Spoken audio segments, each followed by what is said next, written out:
नमस्कार। आप सभी का हमारे चैनल जय गुरुदेव उत्तराखंड पर एक बार फिर से बहुत बहुत स्वागत है। आशा करते हैं कि आप सभी स्वस्थ होंगे। तो आइए बढ़ते हैं आज के क्रमांक की ओर।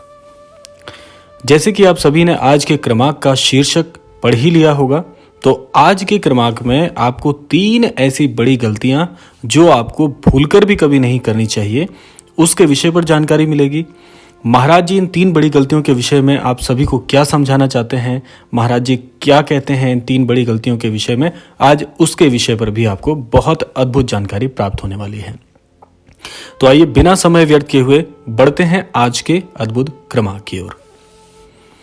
देखिए, जीवन में हम सभी से कभी ना कभी किसी न किसी प्रकार की भूल हो जाती है। कभी ना कभी चाहे अनचाहे हमसे भी गलतियां हो जाती हैं, और इन गलतियों पर यदि हम पश्चाताप कर लेते हैं तो हम अपनी भूल को सुधार कर सकते हैं। लेकिन कुछ गलतियां ऐसी होती हैं जो आपको कभी भी भूलवश भी नहीं करनी चाहिए। महाराज जी कहते हैं कि मनुष्य का परम कर्तव्य है कि वह दूसरों की सहायता करे। अब सहायता करना तो बहुत अच्छी बात है, आप सभी जानते ही हैं। महाराज जी ने भी अपने 3 मुख्य शिक्षा स्तंभों में सेवा करने को यानी सहायता करने को सर्वोपरि माना है। तो सेवा करना बहुत अच्छी बात है। यदि आप अपने सामर्थ्य अनुसार दूसरों की सेवा करते हैं तो सेवा करने का फल आपको किसी न किसी रूप में ईश्वर अवश्य प्रदान करते ही हैं।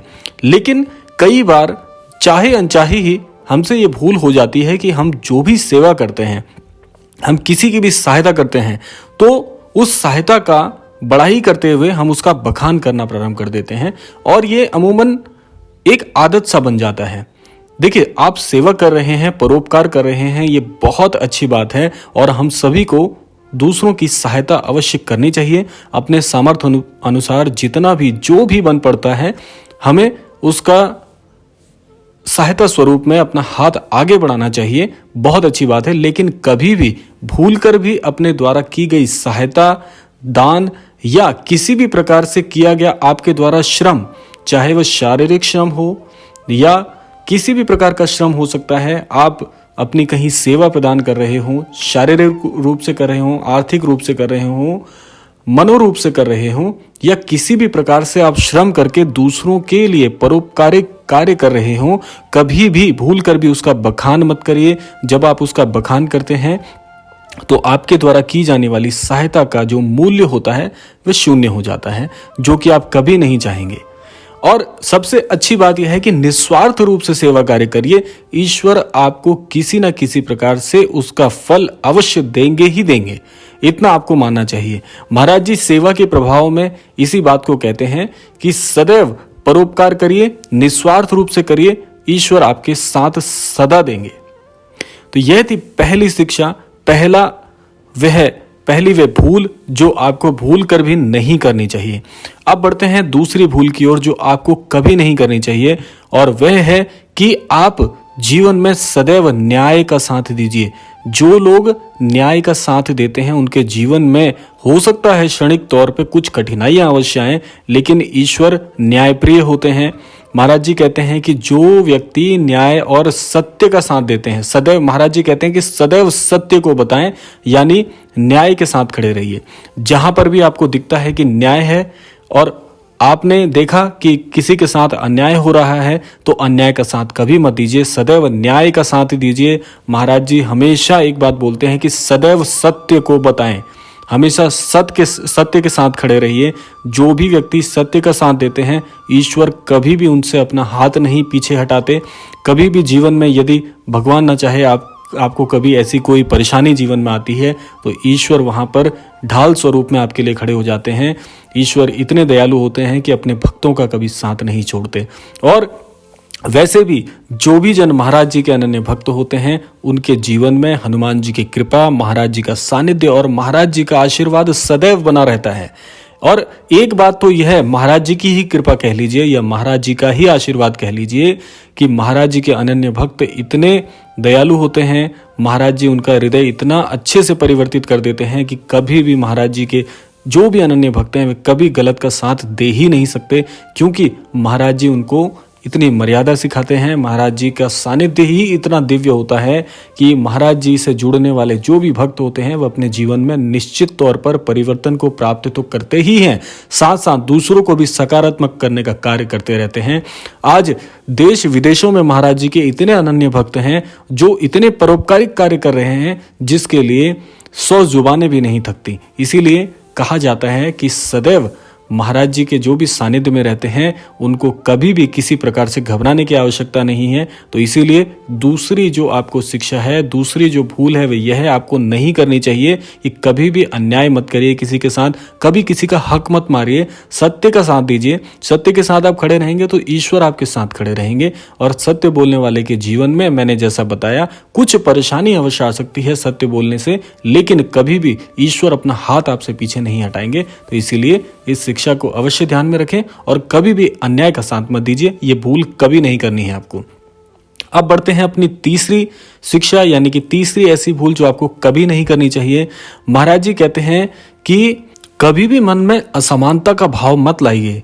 ये समाज और ये इस सृष्टि पे रहने वाले प्रत्येक जन आपका ही तो स्वरूप है, ये आपको समझना चाहिए। इसीलिए महाराज जी की एक बहुत महान शिक्षा है।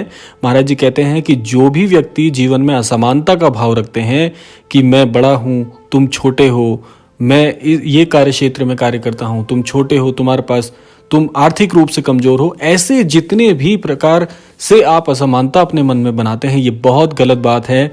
महाराज जी कहते हैं कि असमानता का भाव मन में रखने वाला व्यक्ति जीवन में कभी तरक्की नहीं कर सकता। महाराज जी की बात को यदि आप गहराई से समझने का प्रयास करें तो एक एक शिक्षा इतनी अमूल्य है, एक एक शिक्षा इतनी अनमोल है कि आपका पूरा जीवन परिवर्तित हो सकता है। इसीलिए महाराज जी को हृदय परिवर्तित करने वाले महाराज जी भी कहा जाता है। आपने देखा होगा कि जो भी व्यक्ति जीवन से हार मान लेता है, महाराज जी के सानिध्य में जाने के बाद उसके जीवन में एक नया प्रकाश उत्पन्न होता है। कारण यही है कि महाराज जी आपके अंतर मन की जो शक्ति है, हम सभी के अंदर ईश्वरीय वास है, तो आपके अंतर मन में जो भी दिव्यता आपके अंदर छुपी होती है, महाराज जी उसको उजागर कर देते हैं, उसको पुलकित कर देते हैं और आपके अंतर मन से ही आपका एक बहुत ही दिव्य स्वरूप बाहर आता है। और आप पाएंगे कि जीवन में महाराज जी के दर्शन करने के पश्चात, उनके सानिध्य के पश्चात आप जीवन में एक नई ऊर्जा के साथ बढ़ना प्रारंभ करते हैं। तो इसीलिए कभी भी मन में असमानता के भाव को मत लाइए। समाज में रहने वाले प्रत्येक जन सभी एक समान है, सभी को महाराज जी ने अपनी दिव्यता से पूरी तरह से परिपूर्ण किया है। ईश्वरीय स्वरूप सब में विद्यमान है। महाराज जी एक बात और कहते हैं, उस बात को भी मैं इस बिंदु के साथ जोड़ूंगा। महाराज जी कहते हैं कि सभी के अंतर, सभी के मन में आप श्री राम जी को देखिए, श्री ईश्वरीय स्वरूप को देखिए, आप पाएंगे कि आपको हर स्वरूप से प्रेम हो जाएगा। इसीलिए महाराज जी का एक और शिक्षा स्तंभ है जो कहते हैं कि सभी से प्रेम करिए। प्रेम करने का आशय यही है कि हर स्वरूप में प्रभु का वास है, हर स्वरूप में ईश्वरीय वास है। इसलिए ईश्वर को जिस प्रकार से आप प्रेम दृष्टि से देखते हैं, आनंद की दृष्टि से देखते हैं, उसी प्रकार से हर स्वरूप को देखना प्रारंभ करिए, तो आपको हर स्वरूप से प्रेम हो जाएगा।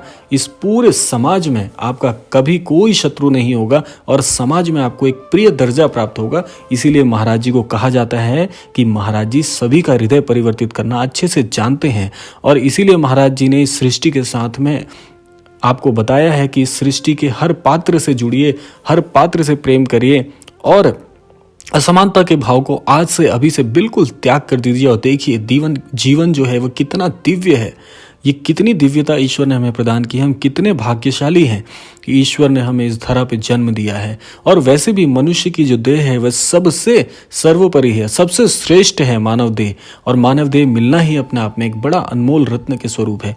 इसलिए अपने इस मानव जीवन को कभी भी व्यर्थ मत जाने दीजिए। अच्छी शिक्षाओं पर, अच्छी बातों पर, महाराज जी की जितनी भी शिक्षाएं हैं उन पर आप जोर दे के अपने अंतर मन में उसको सोचिए, उस पर चिंतन करिए और अपने जीवन में उसको उतारिए।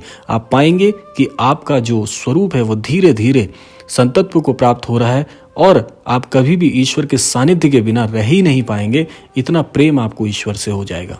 तो यह था आज का अद्भुत क्रमांक। आशा करते हैं ये तीनों बिंदु आपके जीवन में आपको कुछ ना कुछ नए परिवर्तन के लिए अवश्य प्रेरित करेंगे। इसी कामना के साथ विदा लेते हैं और विदा लेने से पूर्व यह समय है प्रार्थना का। मैं आज के इस अद्भुत क्रमांक से महाराज जी के सभी अन्य दर्शकों के लिए ये प्रार्थना करना चाहूँगा कि महाराज जी सभी को सद्बुद्धि दें, सन्मति दें और सभी को सन्मार्ग की ओर चलने के लिए प्रेरित करें। इसी कामना के साथ विदा लेते हैं, मिलते हैं अगले क्रमांक में। तब तक के लिए जय श्री राम, जय गुरुदेव, जय उत्तराखंड।